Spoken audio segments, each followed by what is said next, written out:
सदगुरु प्यारियों सात संगत जी आप सभी को प्रेम भरी राधा स्वामी जी। सात संगत जी आज बाबा जी महाराज जी और हजूर महाराज जी ने डेरा ब्यास में शाम 4 बजे ओपन कार में संगत को दर्शन दिए। सात संगत जी इसके बाद सवाल जवाब का सेशन रहा जी। सात संगत जी आज बाबा जी महाराज जी और हुजूर महाराज जी ने संगत को दर्शन देकर निहाल कर दिया और बहुत ही प्यारे प्यारे सवाल जवाब भी हुए। आप वीडियो में अंत तक जरूर बने रहिएगा और देखिएगा बाबा जी महाराज जी ने किस तरह से बहुत ही प्यारे प्यारे सवालों के जवाब दिए। तो सबसे पहले किसी ने भजन सुमरन के ऊपर सवाल किया। उन्होंने कहा, बाबा जी मैं थोड़े समय के लिए सुमरन करती हूँ और फिर भजन पर बैठ जाती हूँ और मेरा मन भजन पर बहुत लगता है, तो क्या मुझे ऐसा करना चाहिए? सात संगत जी बाबा जी महाराज जी ने समझाया, बेटा ये तो बहुत अच्छी बात है क्योंकि सब कुछ तो भजन ही है। सिमरन हम क्यों करते हैं? ताकि हमारा मन एकाग्र हो सके और शांत हो सके, ताकि हम मन को सुमरन के माध्यम से भजन में लगा सके। तो आप कोशिश करें कि सुमरन को भी समय थोड़ा बढ़ाएं, लेकिन अगर भजन पर बैठते हो, अधिक समय बैठते हो, तो ये बहुत खुशी की बात है। संगत जी इसके बाद किसी ने दूसरा सवाल भजन सिमरन के ऊपर ही किया। उन्होंने कहा, बाबा जी आज मेरी सवाल जवाब के लिए पर्ची खुल गई। मैं कई दिनों से एक मन में विचार कर रही थी कि बाबा जी से मैं बात करूं और एक बार पूछूं कि मुझे अभी तक नामदान की बख्शिश क्यों नहीं हुई। आप बताइए बाबा जी मालिक की दया मेहर कब होगी और कब मुझे नामदान की बख्शिश होगी? संगत जी बाबा जी महाराज जी फरमाते हैं, बेटा देखो हमें तो उस मालिक के हुक्म में रहना है, उसके बहाने में रहना है और मालिक को खुश करने के लिए उससे प्रेम करना है। बाकी देना तो मालिक के हाथ में है, जब समय होगा तब जरूर मिल जाएगा, बस हमें तो कद्र करनी है। बाबा जी ने उदाहरण देते हुए समझाया कि जब कोई चीज़ किसी को बहुत आसानी से मिल जाती है तो वह व्यक्ति उस चीज़ की कद्र नहीं करता और ना ही उसकी इतनी इज्जत करता है। इसलिए आप मालिक के बहाने में रहे, जब उसको सही लगेगा सही समय पर आपको वह चीज़ मिल जाएगी। सात संगत जी इसके बाद किसी ने अगला सवाल बाबा जी से कहा, बाबा जी सफलता क्या है? आप समझाइए कि सफल क्या हो सकता है? बाबा जी ने जवाब दिया।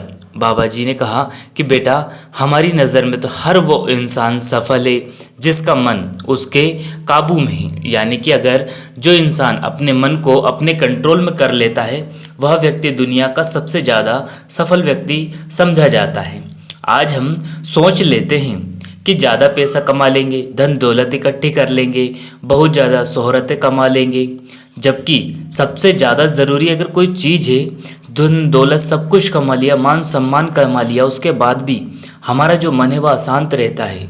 तो अगर सही रूप से देखें सबसे ज़्यादा ज़रूरत मन की शांति है। यदि कोई 2 रुपये 4 रुपये में भी शांत और खुश हो जाए तो किसी को 2 लाख 10 लाख के बाद भी रातों को नींद नहीं आती। अब आप ही बताओ दोनों में सफल कौन है? कौन ऐसा व्यक्ति है जो कामयाब हो गया, 2 रुपये वाला या 2 लाख वाला?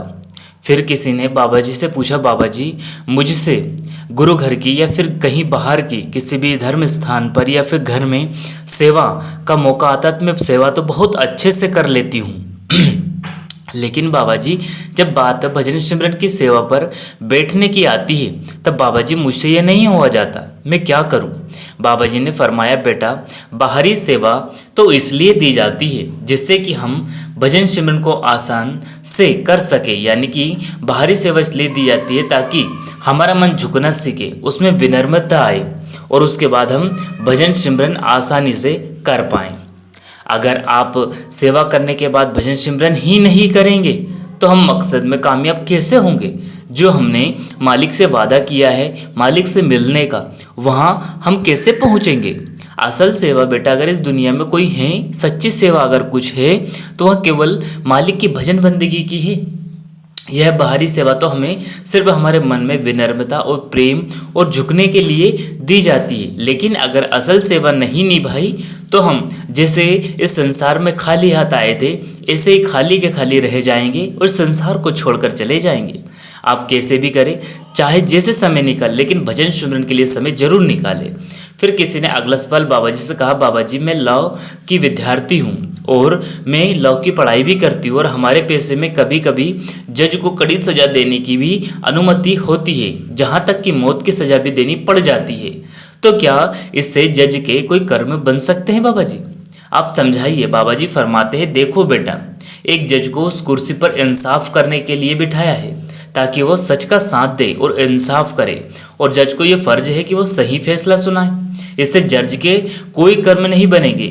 फिर किसी ने बाबा जी से कहा, बाबा जी मैं कहीं दूसरे जगह नौकरी करता हूँ और वह शहर जो जगह मैं नौकरी करता हूँ बहुत ही महंगा है, वहाँ बहुत महंगाई है, इसलिए हम लगभग 2 से 3 लोग एक कमरे में एक साथ रहते हैं ताकि हम एडजस्ट कर सकें, और वहाँ रहकर मेरा भजन सिमरन का जो माहौल है वो बिल्कुल नहीं बन पाता। आप कुछ हमें समझाइए कि हम क्या करें, जबकि मन बहुत करता है कि भजन सिमरन करूं, लेकिन माहौल बन ही नहीं पाता। बाबा जी ने फरमाया कि बेटा, माहौल तो हमें ही बनाना है। हम जहाँ भी रहते हैं क्या हम वहाँ और दूसरे काम नहीं करते? क्या उनके लिए माहौल नहीं बनाते? क्या हम वहाँ रोटी नहीं खाते, नहाते नहीं? क्या साफ सफाई से नहीं रहते? क्या और कुछ काम नहीं करते? जब हम सब काम के लिए समय निकाल लेते हैं, वहाँ सभी काम के लिए माहौल बना लेते हैं, तो बेटा इस मालिक की भक्ति करने के लिए हमें पास समय ही नहीं, हम माहौल ही नहीं बनाना चाहते या माहौल ही नहीं बना पाए। ज़रूरत हमारी है तो हमें ही माहौल बनाना पड़ेगा, कोई और हमें इसके लिए प्रेरित नहीं करेगा। आप कोशिश करें मालिक के हुक्म में रहे और हर दिन थोड़ा थोड़ा करके सिमरन को बढ़ाते जाए और भजन पर भी जरूर बैठे, मालिक जरूर बख्शिश करेंगे। बाबा जी अगला सवाल किसी ने बाबा जी से कहा, बाबा जी अगर कभी कोई गलती हमसे अनजाने में हो जाए और उसको हमें बहुत बुरा भी लगे, हम पछतावा भी आए, तो क्या मालिक हमें माफ़ कर सकता है? बाबा जी ने जवाब दिया, बेटा हमारे कर्म हमसे कोई नहीं छीन सकता, जो गलती हमने की है उसका भुगताना भी हमें ही देना पड़ेगा। हाँ ये बात ठीक है, अगर गलती करके हम सीख जाएंगे और उसे दोहराएंगे नहीं तो मालिक ज़रूर बख्शिश करेगा। इसलिए आप कोशिश करें कि कोई गलती अगर अनजाने से हो भी जाए तो आप घबराएं नहीं, निराश ना हो, उससे सीख कर आगे बढ़ें। फिर किसी ने अगला सवाल बाबा जी से कहा, बाबा जी मेरा आपसे बस इतना ही सवाल है कि जिसको भी हम प्यार करते हैं, प्रेम करते हैं, उन पर विश्वास करते हैं, क्या उनको बार बार यूँ टकटकी लगाए देखना क्या उचित है या नहीं? अपने पिता को देखना बार बार क्या गलत है?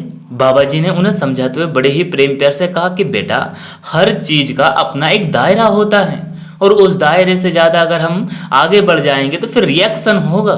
बेटा हम परमार्थ में कई चीज़ों को समझ नहीं पाते। जब बात दर्शनों पर आती है तो बाबा जी ने खुलकर समझाया आज दर्शनों के बारे में। तो बाबा जी कहते हैं कि हमें अपने अंदर दर्शन करने हैं, बाहर के दर्शन सिर्फ समझाने के लिए और प्रेरणा देने के लिए होते हैं, ना कि कोई असल दर्शन है।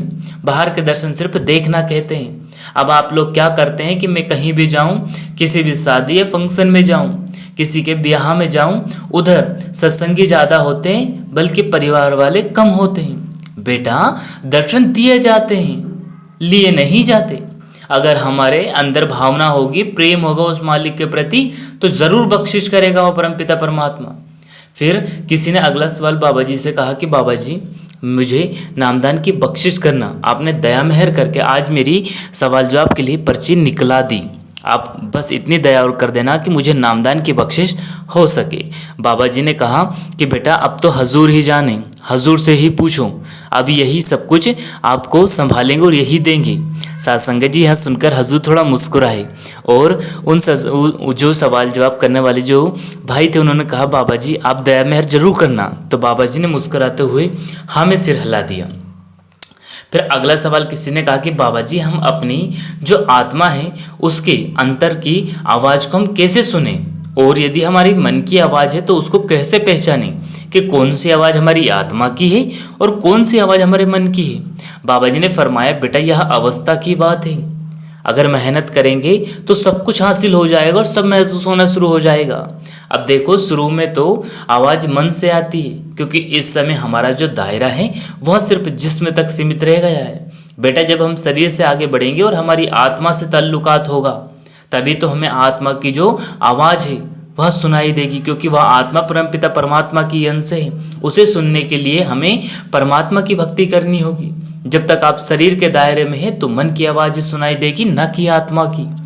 इसलिए मन की आवाज़ तो हम सुन लेते, लेकिन आत्मा की आवाज़ सुनने के लिए हमें मेहनत करनी होगी, उस मालिक की भक्ति करनी होगी, और हमें सच्चाई के रास्ते पर चलना होगा, तब जाकर कहीं हम आत्मा की आवाज़ को महसूस कर पाएंगे।